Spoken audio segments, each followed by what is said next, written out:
One more overview thing that I want to talk about before we actually start working with real content is I want to talk about the difference between your scenes, your slides, and your layers.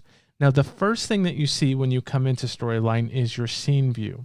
You'll see these different scenes like Module 1 and so forth. You can actually also create new scenes by coming over to this New Scene button, and you can see here it creates a new scene with a new page for me.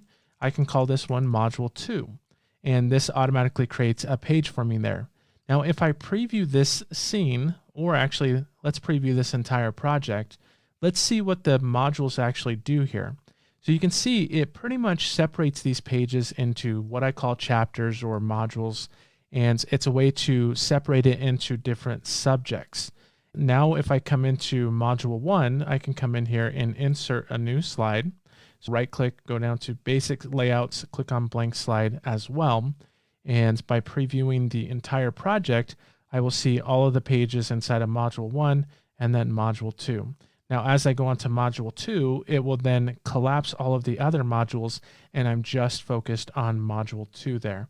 Just keep that in mind. That's really what scenes are designed to do, is to separate and put content into different subjects as well. The page though, which are called slides, if I come into the slide here, I can navigate between the different scenes by selecting this drop-down box over on the left-hand side, and this allows me to jump to a specific scene. Or I can always go back to the story view and just double-click on the new page that I want. Now, if I have this slide selected, this will allow me to come into insert and insert some content. This will be just for this specific page, and it has nothing to do with the other pages. It's just for this specific page. And this is very similar to PowerPoint, where you're creating different slides inside of PowerPoint. However, the story view is essentially like you're creating different chapters for an e-learning course. So it's a little bit different there, but just something to keep in mind. The slides also have something called layers.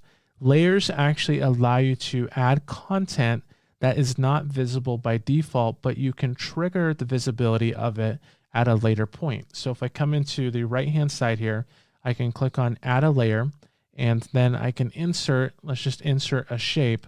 I can insert a shape. However, if I preview this slide, notice how that shape never actually shows.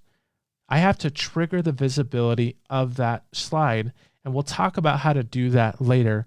The nice thing about this using layers is the fact that I can create triggers, and again, we'll talk about triggers, but I can create triggers that will adjust content on the main layer. If I need to adjust content like hide or show content on the main layer, I can do that from here. So that's one of the benefits of working with layers, is the fact that I can adjust content or have additional content show up on the slide that you're currently looking at. So that's something to keep in mind. So going back to the story view, this is my overall story. That's the initial thing that you're seeing. So your story is your entire project.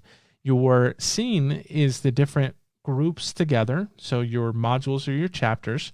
And then the slides are essentially your content, and then the layers are additional elements to your content that you can hide and show. So with that in mind, we're actually going to, in the next chapter, start creating some of our content. So we're going to insert images, we're going to insert text, and we're going to start building this Cooking 101 course.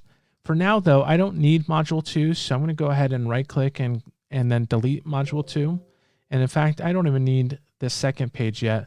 We're just going to worry about building our first introduction page, and we're going to use different elements that we're going to learn about, which are images, text. We're also going to learn about creating buttons that we can use, adjusting some of the player as well. So let's go in and actually start building some content.